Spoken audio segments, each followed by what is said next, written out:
Mi hija de 11 años llegó a la casa y su llave ya no abrió. Pasó casi 5 horas bajo la lluvia, sentada junto al portón, debajo de una cornisa que apenas la protegía. Cuando mi madre por fin salió, no la dejó entrar. Solo le dijo: Norma y yo decidimos que tú y tu mamá ya no viven aquí. Yo no grité. Solo dije: entendido. Al día siguiente, mi madre recibió un requerimiento notarial y se quedó pálida. Ese día empezó como cualquier otro en el hospital. Un turno pesado, desordenado, de esos que te dejan vacía, con las manos oliendo a guantes y desinfectante. Otra vez, nos faltaba personal. Media unidad estaba enferma, y la otra mitad fingía que podía seguir. Antes del mediodía ya me habían levantado la voz 2 veces. Yo llevaba 3 horas de sueño y una bebida energética que sabía a metal. Entonces me vibró el celular en la bolsa del uniforme. Normalmente no lo reviso durante el turno, pero algo me hizo mirar. 6 llamadas perdidas de Lupita, mi hija, mi niña callada, la que le pide perdón a una silla si se tropieza con ella. Ella nunca llamaba 6 veces seguidas si no pasaba algo. Miré el reloj. Eran casi las 4. Lupita salía de la escuela poco después de las 2 y llegaba a la casa como a las 2:30. Eso quería decir que llevaba más de 1 hora intentando resolver algo sola. Me metí al cuarto de insumos, cerré la puerta y le marqué. Contestó de inmediato. ¿Mamá? Su voz sonaba apretada, como si estuviera haciendo fuerza para no llorar. ¿Qué pasó, mi amor? Mi llave no abre. Fruncí el ceño. ¿Cómo que no abre? No entra. Creo que cambiaron la cerradura. Sentí frío en la espalda. ¿Quién es? Mi abuela. A lo mejor mi tía Norma. No cambiarían la cerradura sin decirme. Hubo silencio. Luego la escuché sorberse la nariz. ¿Puedes venir? Afuera del cuarto de insumos se oían pasos, alarmas, voces llamándome por mi nombre. No puedo salir en este segundo, mi amor, pero ya voy a pedir relevo. Quédate junto al portón. No cruces la calle. ¿Estás bajo techo? Más o menos. Me estoy mojando poquito. Voy a marcarles a tu abuela y a tu tía. También a alguien cerca para que pase por ti. No te muevas de ahí. Ya les marqué, dijo muy bajito. ¿Y? No contestan. Colgué y llamé a mi madre. Nada. Llamé a Norma. Nada. Mandé mensajes. Nada. Le escribí a Patricia, la mamá de Mariana, una compañera de Lupita que vivía a unas calles, pero no contestó. Quise creer que quizá mi madre estaba en la parte de atrás de la casa, o que la llave se había atorado. Me asomé al pasillo. 2 pacientes esperaban medicación. Una camilla acababa de entrar y mi supervisora hablaba por teléfono con la cara tensa. La busqué en cuanto colgó. Mi hija está afuera de la casa y no puede entrar. Necesito salir.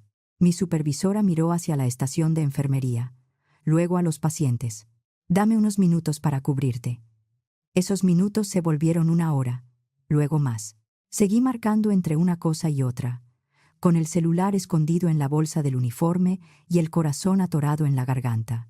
A las 6 y algo, cuando pude revisar otra vez, tenía 4 llamadas perdidas y un mensaje. Mamá, creo que sí están aquí. Por favor, ven. Sentí que el estómago se me hundía. Le marqué en el pasillo, ignorando los monitores y las voces. Contestó llorando. ¡Mamá! ¿Qué pasó? No me dejan entrar. Mi voz salió más fuerte. ¿Quién no te deja? Mi abuela. Mi tía Norma. Salieron a la puerta. Mi abuela dijo que ya no vivimos aquí. Me quedé helada. ¿Qué? Me dijo que dejara de tocar. Que estaba haciendo un drama. Lupita, escúchame bien. ¿Estás segura de que las viste? Sí. Estaban adentro. Se ve la sala desde la entrada. ¿Sigue lloviendo? Sí. Métete lo más que puedas debajo de la cornisa. No te muevas, ya voy. Fui con mi supervisora y ya no pedí permiso. Mi hija está afuera de la casa, bajo la lluvia. Es una emergencia familiar. Abrió la boca como si fuera a decir algo, pero me vio la cara y se detuvo. 5 minutos después estaba en mi coche. Todavía traía el uniforme. La lluvia caía tan fuerte que apenas distinguía los carriles. Era una tarde de lluvia en la ciudad. Coches amontonados, semáforos eternos, avenidas convertidas en luces rojas. Yo manejaba con las manos apretadas al volante, y la misma frase golpeándome la cabeza. No me dejan entrar. Cuando llegué a la casa, ya pasaban de las 7:30. Lupita estaba sentada junto al portón, con las rodillas pegadas al pecho y el cabello contra la cara. La cornisa de la entrada no había servido de mucho. La mochila estaba a su lado, empapada, como si también la hubieran dejado afuera. Corrí hacia ella y la abracé. Estaba helada. «Perdón», susurró, como si ella hubiera hecho algo malo. «No tienes nada que perdonar», le dije. «Hiciste exactamente lo que tenías que hacer». Ella asintió, temblando. Entonces se encendió la luz de la entrada. La puerta se abrió. Mi madre, Raquel, apareció con una copa de vino en la mano, como si yo hubiera llegado a interrumpir una cena. «Teresa», dijo. «¿Qué haces aquí?» La miré fijo. «Cambiaste la cerradura», suspiró. «Necesitábamos privacidad. Dejaste a mi hija bajo la lluvia. Está bien. Tiene 11 años». Mi madre inclinó la cabeza con esa expresión que usaba desde que yo era lo bastante grande para llevarle la contra. «Norma y yo decidimos que tú y Lupita ya no viven aquí. Es mejor así. Menos tensión». Detrás de ella, mi media hermana Norma se recargó en el marco de la puerta con el celular en la mano y una falsa preocupación en la cara. «Mamá, quizá este no es el mejor momento», dijo. «Ya basta», soltó mi madre. Esto se veía venir desde hace rato. «Teresa, eres una mujer adulta. Vas a poder arreglártelas». Miré hacia la sala. Mateo y Camila, los hijos de Norma, estaban en el sillón viendo televisión. A un lado estaba doblada la cobija de Lupita, la de flores pequeñas que ella misma había cosido.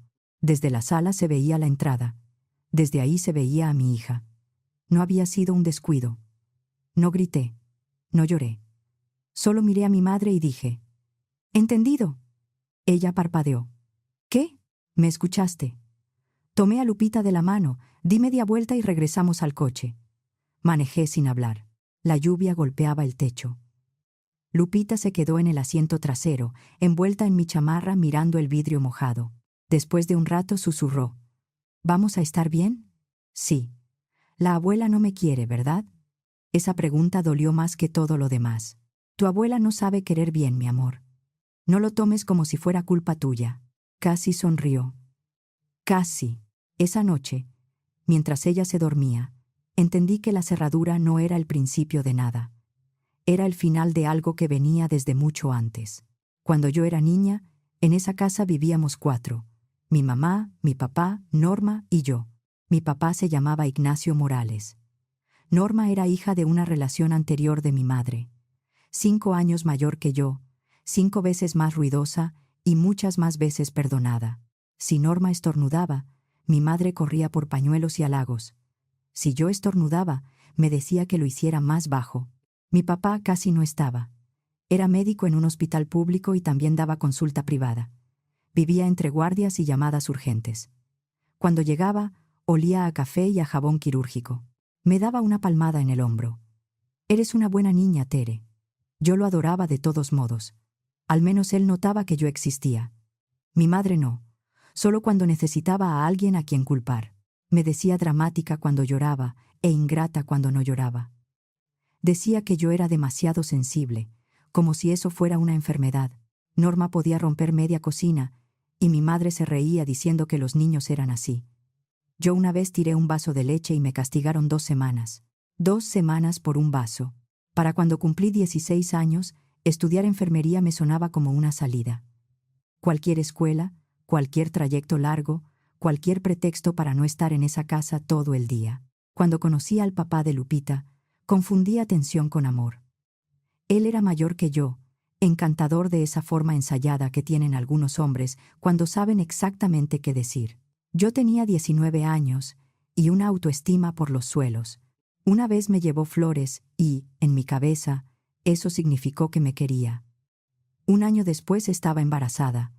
2 años más tarde, él ya no estaba. Se fue con excusas primero, con silencios después. Dijo que consiguió trabajo en otra ciudad. Luego dejó de contestar, de depositar y de existir para nosotras. Lo que más recuerdo es estar en la cocina de mi departamento, con una prueba positiva en una mano y una solicitud de ingreso a enfermería en la otra, preguntándome cómo iba a hacer las dos cosas. Las hice. Trabajé. Estudié. Dormí en pedazos de 4 horas. Lupita y yo salimos adelante en un departamento pequeño, entre libros de enfermería, recibos atrasados y ropa secándose en sillas. No era una vida fácil, pero era nuestra. 3 años antes de esa noche, mi papá se jubiló.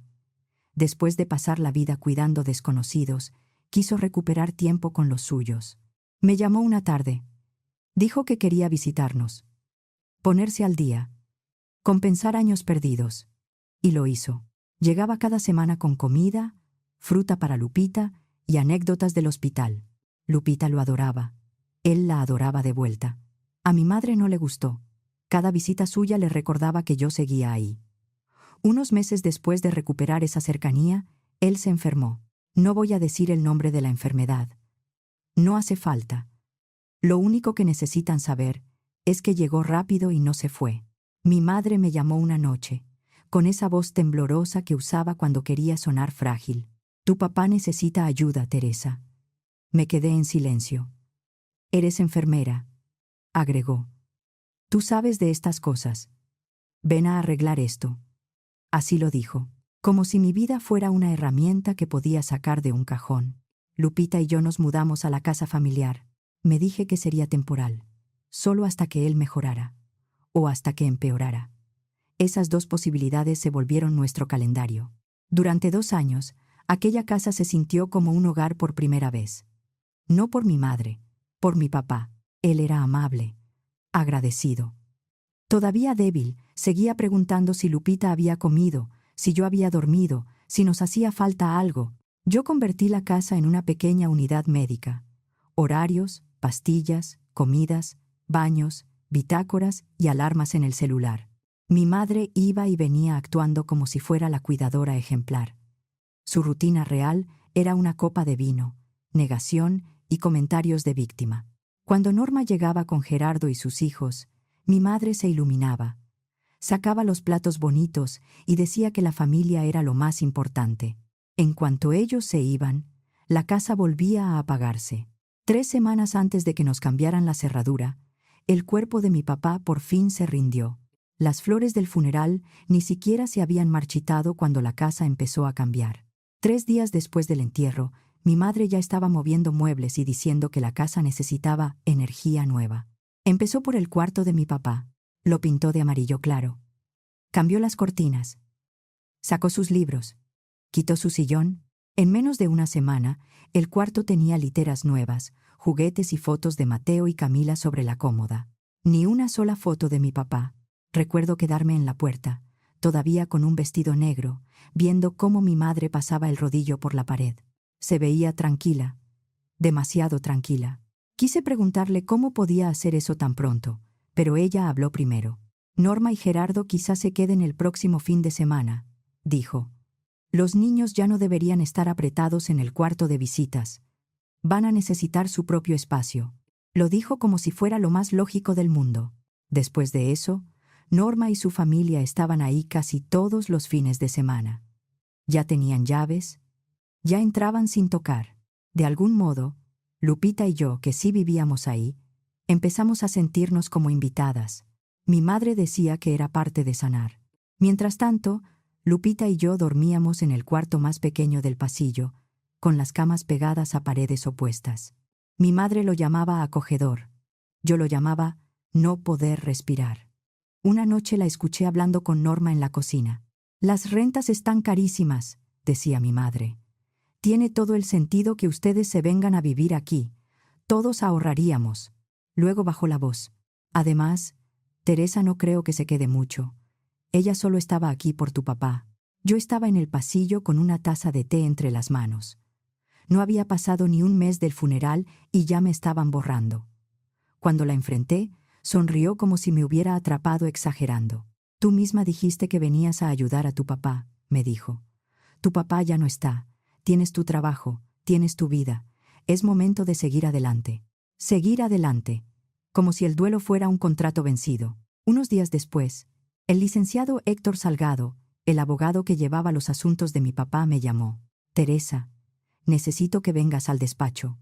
Hay unos documentos que debemos cerrar. Fui esperando papeles del seguro, recibos, quizá algún trámite pendiente del hospital. Su oficina estaba en la del Valle, en un edificio pequeño. Me recibió con una carpeta sobre el escritorio. Tu papá dejó esto preparado desde hace tiempo, dijo. Me senté. Él abrió la carpeta. La casa de Coyoacán quedó a tu nombre. Lo miré sin entender. ¿Cómo que a mi nombre? Tu papá hizo una donación en vida con reserva de usufructo vitalicio. La casa era un bien que él había heredado antes de casarse. La escritura quedó inscrita en el registro público. Él conservó el derecho de usarla y vivir ahí mientras estuviera con vida. Ese derecho terminó con su fallecimiento. Sentí que el aire se detenía. ¿Mi mamá sabe? No lo sé, dijo. Pero legalmente no aparece como propietaria, ni ella ni Norma. Las palabras tardaron en entrarme. Cuando por fin entendí, lo primero que pensé fue en lo rápido que todo había cambiado. 3 semanas, desde el funeral hasta la intención de sacarnos. Le di las gracias, tomé las copias certificadas y manejé de regreso con la carpeta en el asiento del copiloto. No le dije nada a nadie. Todavía no. Pensé que esperaría el momento adecuado, que dejaría a mi madre calmarse, que hablaríamos como adultos, aunque en mi familia casi nadie sabía hacerlo. 5 días después, cambió las cerraduras. Esa noche, después de sacar a Lupita de la lluvia, no volví a esa casa. Fuimos al departamento de Patricia, la mamá de Mariana. Ella me contestó justo cuando yo ya iba manejando con Lupita dormida atrás. Nos abrió la puerta con una toalla en la mano, le prestó ropa seca a mi hija y no hizo preguntas de más. Eso se agradece más de lo que parece. No dormí después de eso. Cada vez que cerraba los ojos, veía a Lupita sentada junto al portón, con la mochila empapada y los hombros encogidos. Al amanecer, el miedo se volvió otra cosa. Coraje con dirección. Hice 2 llamadas antes de que el café se enfriara. Una al hospital para pedir unos días. La otra al licenciado Salgado. Contestó ao segundo timbrazo. Teresa, dijo, como si ya estuviera trabajando. Cambió las cerraduras. ¿Tu madre? En este momento no la voy a llamar así. Hubo una pausa. Escuché papeles del otro lado. ¿Tienes las copias de la escritura? Sí. Bien. Antes de venir conmigo, ve al Ministerio Público y deja constancia de lo que pasó con Lupita. No exageres nada. Solo hechos. Horarios, llamadas, mensajes y quiénes estaban en la casa. Después vienes al despacho. ¿Eso ayuda? Mucho. Sobre todo porque hubo una menor afuera, bajo la lluvia. Llevé a Lupita a la escuela después de prometerle 3 veces que yo no iba a desaparecer. Luego fui al Ministerio Público. Me senté bajo luces frías, frente a un escritorio lleno de sellos, y conté cómo mi madre había dejado a una niña de 11 años afuera, bajo la lluvia, sin permitirle entrar a su propia casa. Le enseñé las llamadas perdidas, los mensajes, la hora en que Lupita salió de la escuela, la hora en que yo llegué.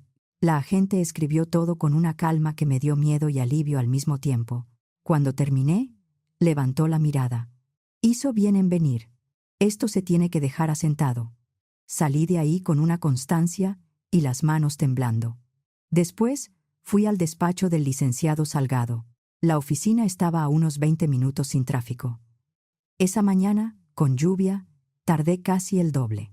El licenciado revisó todo con una calma que yo no tenía. La propiedad está a tu nombre, dijo, pasando páginas. Tu padre lo dejó registrado. Ella no tiene derecho a impedirte el acceso. Entonces arréglelo. No te voy a prometer magia. Hoy preparo un requerimiento notarial para que entregue llaves y desocupe. También voy a promover una medida urgente, anexando la constancia del Ministerio Público y la evidencia de la cerradura. ¿Cuánto tarda? Lo de la notaría, hoy. Lo del juzgado depende, pero lo moveremos como urgente. Quiero estar cuando le entreguen el requerimiento. Me miró. ¿Segura? Me quedo en el coche. Preparó el documento, anexó copias certificadas y coordinó a personal de la notaría. Un par de horas después, estábamos estacionados a media cuadra de la casa. El mismo cielo gris. La misma lluvia, aunque más fina. Lupita estaba en la escuela, y Patricia me había prometido recogerla si yo me tardaba. No había forma de que la dejara acercarse otra vez a ese portón. El licenciado Salgado caminó hacia la casa con un paraguas negro. A su lado iba una persona de la notaría con el sobre bajo el brazo. Yo me quedé dentro del coche, con los limpiadores moviéndose de un lado a otro. Mi madre abrió casi de inmediato. Incluso desde donde yo estaba se le notaba la postura. Impaciente, altiva, como si alguien se hubiera atrevido a molestarla. El licenciado habló con calma. Le entregaron los papeles. Al principio ni siquiera miró el sobre. Puso los ojos en blanco y dijo algo que no alcancé a escuchar. Luego leyó la primera hoja. Su cara cambió. Norma apareció detrás de ella con una taza. Le arrebató los papeles y empezó a gritar. El licenciado no se movió, dijo algo breve. Después dio media vuelta y regresó al coche. Mi madre gritó algo desde la entrada, pero la lluvia tapó casi todo. El licenciado se subió al asiento del copiloto, cerró la puerta y dijo: «Ya quedó formalmente requerida». Eso fue todo. Yo esperaba sentir victoria. No la sentí. Lo único que sentí fue que una presión enorme se aflojaba un poco en mi pecho. No era triunfo, era poder respirar. Cuando llegamos a la esquina, el licenciado dijo: «Van a pelearlo. Me decepcionaría si no lo hicieran. Yo me encargo de cualquier respuesta. Por ahora, no intentes entrar sola. Todo por escrito». Asentí. Que le explique a un juez por qué dejó a una niña afuera bajo la lluvia. Cuando llegué al departamento de Patricia, Lupita estaba coloreando en la mesa de la cocina. Levantó la vista. «¿Hablaste con el abogado?» «Sí». «¿Vamos a volver a casa?» «Pronto». «La abuela se va a enojar. Tu abuela está enojada desde antes de que yo naciera. Va a sobrevivir». Lupita soltó una risita. La primera real en semanas. Decidí que ese sonido valía cualquier pleito. Los días después del requerimiento fueron una mezcla de llamadas, documentos y mensajes que ya no contesté directamente. El licenciado Salgado me llamó esa misma noche. «¿Ya consiguió abogado?» «Por supuesto. Dicen que inventaste lo de la cerradura y que presionaste a tu papá para que firmara». Solté una risa seca. Cuidar a tu padre enfermo ahora resulta sospechoso. Él no se rió. «Voy a presentar todo: escritura, inscripción del registro público, requerimiento, constancia del Ministerio Público, llamadas y mensajes». El juez no resolvió todo de inmediato, porque la vida real no funciona así, pero sí concedió una medida para impedir que Raquel siguiera bloqueándome el acceso a mi propia casa. El abogado de mi madre intentó retrasarlo con un escrito largo y sin una sola prueba útil. No le funcionó. Dentro de esa misma semana, el licenciado volvió a llamarme. «Ya tenemos fecha para la diligencia». Sentí que se me secaba la boca. «¿Tan pronto? ¿Tú querías algo urgente?» «Sí, será el jueves a las 10 de la mañana. Va un actuario del juzgado y, por seguridad, habrá apoyo de policías». Esa noche le dije a Lupita que pronto volveríamos. Se quedó callada un momento y luego preguntó: «¿Ellos siguen ahí?» No hizo falta preguntar a quiénes se refería. «No por mucho tiempo», asintió, seria, como si entendiera algo que una niña no debería entender. Cuando llegó el correo con la fecha y hora, no se sintió real. Jueves, 10 de la mañana. Diligencia judicial. Restitución de la posesión del inmueble. Nunca pensé que palabras tan frías pudieran hacerme llorar. La mañana de la diligencia desperté antes de que sonara la alarma. El cielo estaba gris otra vez. Preparé un café cargado y lo tomé de pie en la cocina de Patricia. Lupita estaba en la escuela. Le dije que tenía pendientes. Me creyó. No quería que viera esto. Ningún niño debería ver a personas que alguna vez llamó familia saliendo de una casa por orden de una autoridad. Cuando doblé en la calle, se me cerró el estómago. Había 3 coches en la entrada. La camioneta de Norma, el coche de Gerardo, el coche de mi madre. Todos estaban ahí. El actuario y 2 policías ya estaban frente a la puerta cuando me estacioné. Me quedé cerca de la banqueta, con la llovizna cayendo suave. Desde adentro salían voces. Mi madre ofendida, Norma llorando como si hubiera público, Gerardo hablando más fuerte de lo necesario. Uno de los policías tocó otra vez, más firme. La puerta se abrió de golpe. Mi madre apareció impecable, con el cabello arreglado y la furia bien puesta. Me señaló desde el otro lado del jardín. «¡Ella es!», gritó. «Ella armó todo esto». El actuario ni siquiera me miró. «Señora Raquel, venimos a ejecutar una orden judicial». Norma apareció detrás de ella con el celular levantado. «Esto es abuso», dijo. «No pueden sacar a una viuda». Gerardo murmuró algo sobre derechos y demandas. El actuario leyó la orden de todos modos. «Tranquilo, firme», explicó que debían recoger documentos, medicamentos y pertenencias indispensables y salir del inmueble. Mi madre se rió. «No pueden hablar en serio». Sí podían. Si solo me hubiera lastimado a mí, quizá todavía habría dudado. Pero había dejado a mi hija afuera. Eso fue lo que me sostuvo de pie. Empezaron a moverse por la casa, discutir y azotar cajones. Norma lloraba más fuerte. Gerardo cerró una puerta de golpe. Mi madre repetía: «Esta es mi casa», como si decirlo muchas veces pudiera convertirlo en verdad. Yo me quedé a mitad del camino de piedra, con las manos dentro de la chamarra, sintiendo la lluvia en la cara. No dije una sola palabra. Cuando el primer policía se hizo a un lado para dejarlo salir, Norma apareció cargando ropa sobre un brazo y 2 portarretratos en la mano. Uno era de sus hijos, el otro era de mi papá. Lo había tomado del estudio. Casi dije algo. Luego recordé que ya no iba a regalarle más escenas. Gerardo salió detrás de ella con una caja, mirándome como si esperara que me sintiera culpable. No sentí la culpa que él quería. Mi madre fue la última. Se detuvo en el umbral y me miró con los ojos brillosos.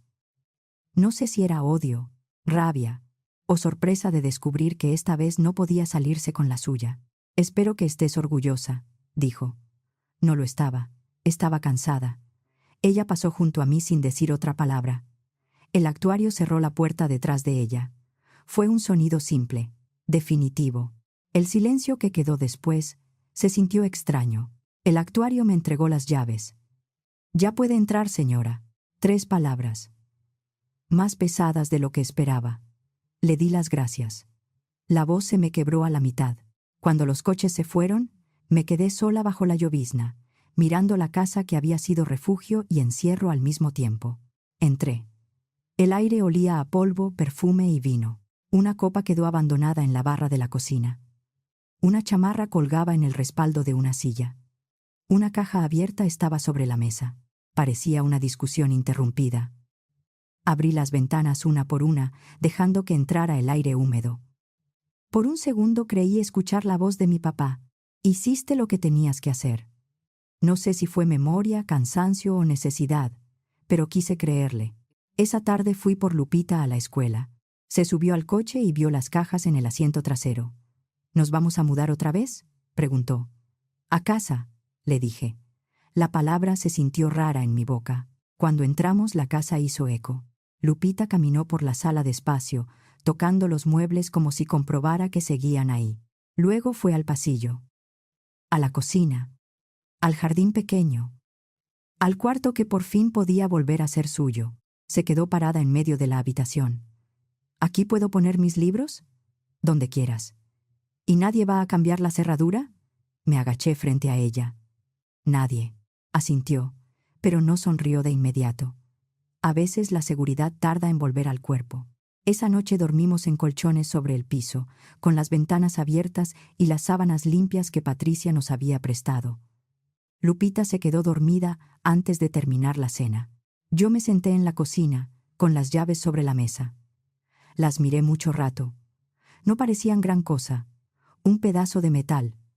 Pero por primera vez en años, no eran permiso. Eran límite. Han pasado 6 meses desde la diligencia. Lupita y yo no hemos hablado con ninguno de ellos. Ni llamadas, ni mensajes, ni visitas inesperadas. Bloqueé los números de mi madre, de Norma y de Gerardo. Cualquier cosa legal pasa por el licenciado Salgado. Ver el celular sin sus nombres en la pantalla se siente como paz. Aún así, las noticias llegan. Los chismes familiares siempre encuentran camino. Al parecer, mi madre se fue a vivir con Norma y Gerardo después de perder la casa. Duraron un mes antes de que todo estallara. Mi madre empezó a reorganizarles la vida. Cortinas, muebles, reglas. Gerardo no lo tomó bien. Tuvieron una pelea enorme, y mi madre terminó dejándolo afuera de su propia casa durante una noche. Otra vez tuvo que ir la policía. Gerardo se fue una semana después. Ahora mi madre y Norma viven juntas. Dicen que están bien. No pregunté demasiado. Con saber que ya no estaban cerca de Lupita me bastó. En cuanto a nosotras, estamos bien. No perfecto. Bien. Lupita todavía mira 2 veces la cerradura cuando llega de la escuela. A veces deja la llave puesta más tiempo del necesario, como si necesitara comprobar que sí entra. Yo no la apuro. Hay heridas que se corrigen despacio. Me ayuda en el jardín. Pusimos plantas nuevas junto al muro y una bugambilia cerca de la entrada. Ella dice que las plantas se ven más tranquilas cuando nadie les grita. Esta vez no quise corregirla. La casa también cambió. Sacamos las cortinas que mi madre puso en el cuarto de mi papá. Guardé sus libros. Dejé una foto suya en la sala, no como altar ni como deuda, solo como recuerdo.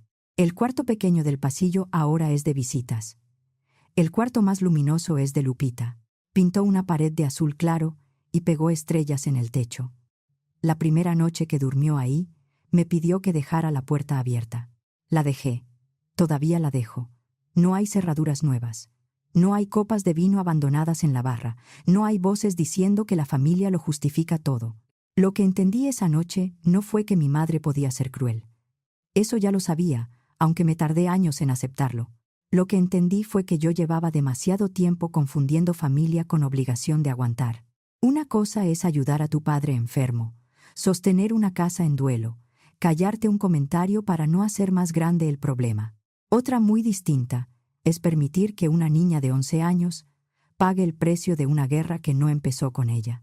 Cuando vi a Lupita empapada junto al portón, se me acabaron las excusas. Esa noche mi madre no estaba protegiendo una casa, estaba castigando a una niña. Y yo no iba a enseñarle a mi hija que eso también se perdona. A veces poner un límite no se siente como fuerza, se siente como cansancio, como cerrar una puerta con las manos temblando, como mirar a tu propia madre y entender que, si no eliges a tu hija en ese momento, nadie lo va a hacer por ti. Esa noche elegí